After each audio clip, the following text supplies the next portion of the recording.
Yo, you gotta believe to achieve if you handle your business for self. Yo, you gotta believe to achieve to handle business for your YOLO, homie, go all out, no doubt. You know what the hell I'm talking about. Here we go.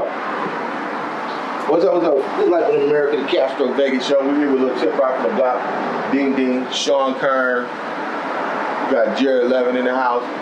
Ish the Comic and Damon Pruitt made his absence today, but hey, they're here in spirit, you know. Damon Pruitt, French Canadian. He's a different black, different type of black. Today's topic: the fucking kids that survived the airplane crash in Colombia, in the Amazon forest. Motherfuckers survived for 40 days. These wasn't no regular ass New York City, LA gangbang kids eating hot Cheetos and shit.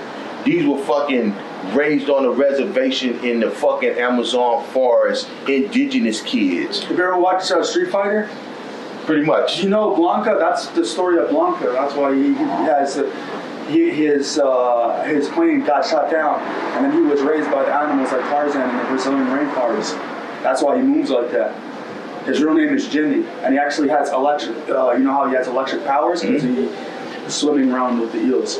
Look, and that's pretty much. They're in real life Blanca. Yeah, well, all bullshit aside, nigga didn't get no electrical powers. These motherfuckers, they mama died in the plane, but the mom survived for 4 days. They got shocked from that. Look, it's crazy because the kids had enough. It's like 13, 11, 9, and a 1-year-old baby. And a 1-year-old baby. And they had enough sense. Baby survived? Yeah. Baby survived. 40 days in the Amazon. Fantastic job. And the crazy part is that the kids had enough, you know, because they're not regular kids. They fucking from the Amazon. So in the Amazon, I guess as a baby, they like, yo, hide in the tree.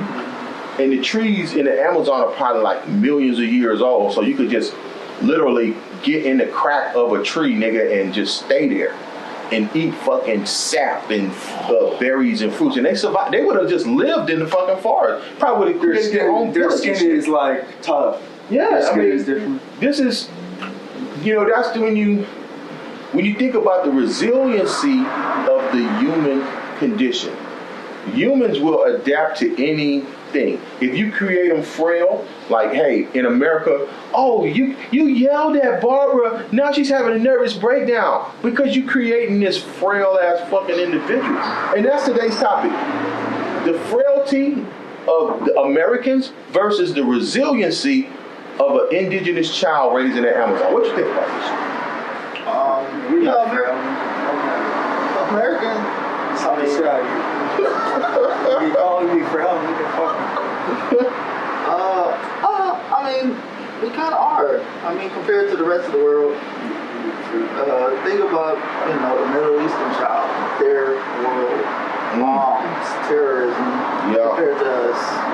We don't go through anything like that. I mean, gang shootings, that's probably the only comparable thing, but the average American kid isn't going through that. Exactly. What do you think about this thing? Frailty versus resiliency, strength.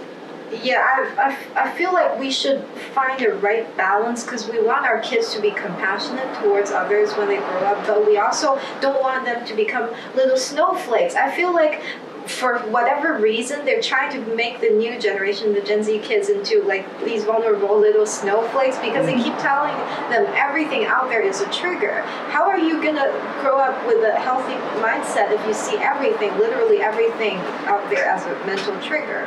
Yeah. Mental triggers, and that is very true, especially in today's society. What do you think about this, Sean? Not everybody's a snowflake or a doughboy. Not everybody's like that. Okay. Don't project. Okay. Americans are strong. Not everybody like you. Okay. Yeah. Now this is not everybody like you. I hear what you're saying. You're projecting, bro. Not everybody. This is the thing about me.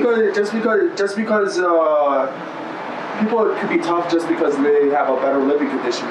Just because you have lower living conditions doesn't make you tougher. It could, but it doesn't mean. You could live in a fancy place and be tough and rugged. It's in your mind. It's how you're raised. Exactly. Yeah. And that's exactly. the whole. If you're raised in the bayou, I would expect you to be stronger. I don't know. This is the whole. How are you going to topic. outrun an alligator? A baby gator can get you. Nature versus nurture. Yeah. Our nature, by nature as human beings, we could become anything we want to be. We could become Neanderthal, like live in caves, or we could be spaceman Jetsons living amongst the stars in another planet. You know, it just. So why can't we be trans? What? Why is that bad? How you could do everything else? Why can't you be trans? Why are you against trans? Okay, so this is the They're thing. fucking you in the ass. The thing about They kind of force. Maybe you want it. Maybe kind you of want it. force- That's why you don't want But it. they Maybe that's force- why. Maybe you really want it. That's why you hate them. They force Kenny to fuck them in the ass. Otherwise, they're gonna report Kenny's ass You on see, the topic, today's topic went all the way left. First, we was talking about the kids in Colombia, and that's true. If you are raised a certain way, you'll have a certain strength. It's all about how you're raised. Now, American kids, if they're so, I'm gonna say the top elite, or who wants to be elite, they don't really talk to their kids in a real way. They kind of let the computer or the internet raise them. And if you were put in a situation where you had to use your hands, your strength, your upper body strength, you know, crawl on the ground, hey, I'm gonna have to eat these worms to survive. Would you do that, or would you be so caught up in your head, like, oh my God, what would Sarah and Billy think right now if I was eating these worms? You know, instead of living, you're so worried about what people think about you. And that's why Castro lives like the way he does. He uses that as an excuse. Well, in case he's in the wilderness, so he makes everything like the wilderness where he lives. Pretty much, we have survival tactics here. He makes an excuse to live like the way he does. So if I ever crash, I'm gonna survive. I'm the tough dude. Why do I sleep in a bed of roaches every night? Just because if I'm in the Amazon rainforest, I'm prepared. Yeah. This is nothing for me. I like them. They taste good. Yeah. And this is life in America. Let me tell you something. I would survive longer in the rainforest than you, buddy. Yeah. So you want to go to the rainforest? I think they're up in the bayou today. Cause only suckers gonna go for something needs you, so go for self. Hey, yo, cause only suckers gonna go for something, just feeling myself.